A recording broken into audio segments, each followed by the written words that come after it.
When a business needs to create more value, or when folks just flat out need more money, we usually default to what feels like the most noble, responsible plan available. We decide to just work more hours. It looks like discipline, right? It sounds like true dedication.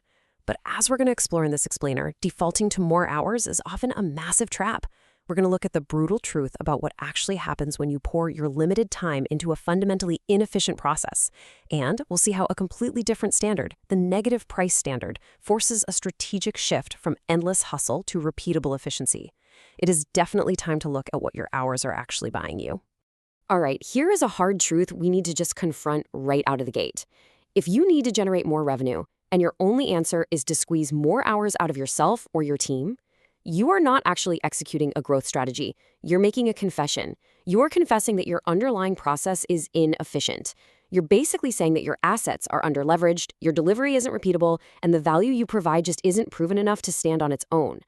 Adding more hours to a broken system does not fix the system. It simply hides the weakness for a little while longer, and it does it at the direct expense of your own energy. So I really want you to ask yourself this. Once you realize that a workflow or a business model is actively leaking value, that it relies on constant manual interventions and repetitive, exhausting rescue missions, why on earth would you keep feeding it your most precious resource? Why pour more hours into a bucket with a hole in it? The instinct is always to pedal harder, right? To overcome friction with sheer effort. But that friction is a glaring signal your architecture is fundamentally wrong. Because here is the absolute bottom line. Time does not scale. You literally cannot manufacture more of it. Your best, highest leverage hours are strictly limited. So using human effort to paper over a fragile workflow is a fundamentally weak strategy, because eventually the human breaks. If the only way your business can create more value is by demanding that you sacrifice more of your limited time, well, the system has already told you the truth. It's hit its ceiling. It's just incredibly easy to find false comfort in being endlessly busy. Without a forcing function, a business can survive for a while simply by doing more. More tasks, completely full calendars, pure hustle. We've been conditioned for years to call that hard work. But activity is not the same thing as outcome. A tired founder can still deliver incredibly weak value. A team can be completely swamped with tasks and still completely miss the promise to the customer. We absolutely have to separate the illusion of motion from the stark reality of delivering proven, repeatable value. Now, people love to defend unstructured, chaotic work. They'll say things like, oh, we move fast, or we're super flexible, or we don't need corporate structure. And yeah, sometimes that feels true in the moment. But let's completely dismantle that myth right now. More often than not, that flexibility is just highly expensive improvisation, and the penalties for this chaos are severe. We're talking crippling delays, endless rework, inconsistency, customer disputes, deep dissatisfaction, and a total lack of proof that you actually did what you promised.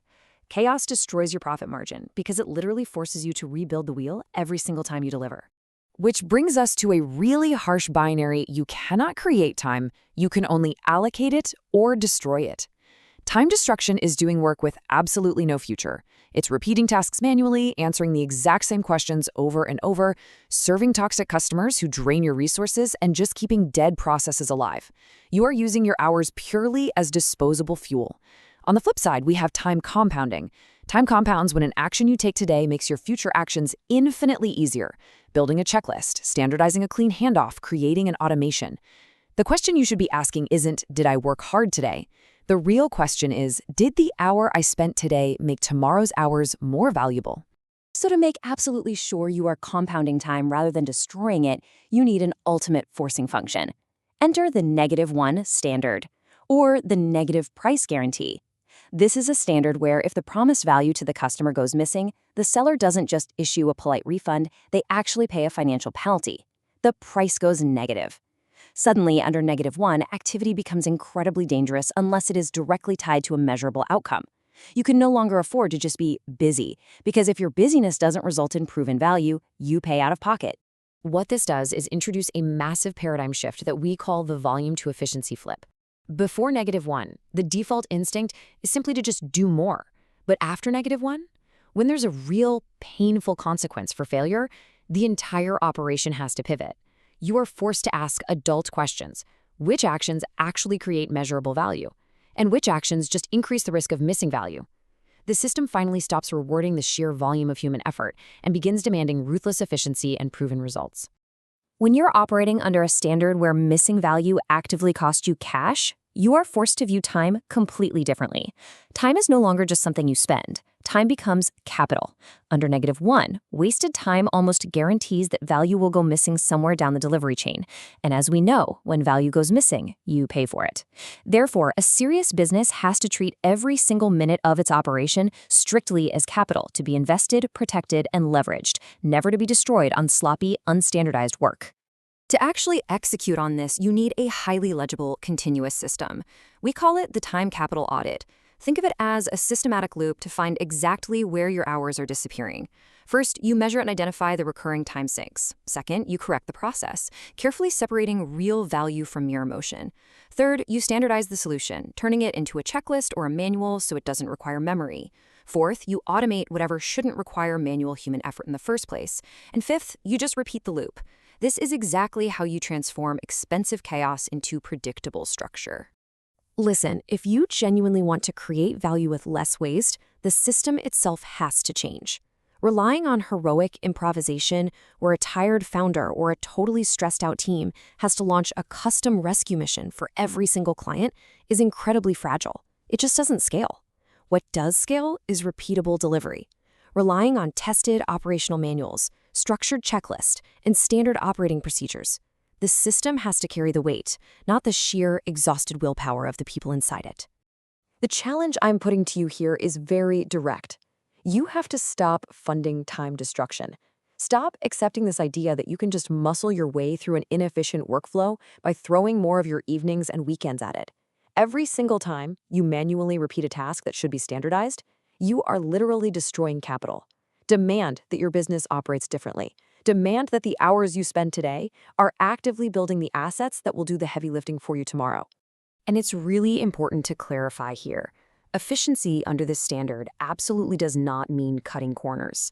It doesn't mean being cheap or rushing through the work just to save a few minutes. Efficiency means building systems. It means less wasted time, less rework, and far more repeatable proof. By building robust systems instead of just logging more hours, you actually protect the customer better. You protect your team from total burnout, and you fiercely protect your own profit margin. Let's actually look at a real-world application of this standard in action. It's called NegBook, and it is the first book in the world with a negative price. The standard is incredibly simple. Either you read the book and it helps you, or you read the book and it pays you. Just think about how that completely flips the dynamic. Carrying a strict financial consequence for missing value forces the seller to aggressively protect the customer's time. The promise simply can't be vague anymore. The delivery system has to be razor sharp, and the proof must be measurable. So if you're recognizing your own operations in this explainer, if you're sitting there realizing you've been relying on volume instead of efficiency, the tool to actually fix this is the -1 Diagnostic. This is a practical framework to examine your specific offer. It helps you find exactly where time is being destroyed, where your missing value risks are hiding, and what internal processes desperately need standardization. It even helps you design a small, controlled -1 pilot to test this pressure mechanism without gambling your entire company. Please do not try to solve an inefficient, broken system by just asking your team to hustle harder. It just won't work, and frankly, it's not a real strategy. You need to start by auditing where your time capital is leaking. Build systems that actually compound your effort. Measure the real value you deliver. If you are finally ready to stop destroying time and start building repeatable, proven delivery, apply for the -1 Diagnostic at negbook.com/negative-price-standard.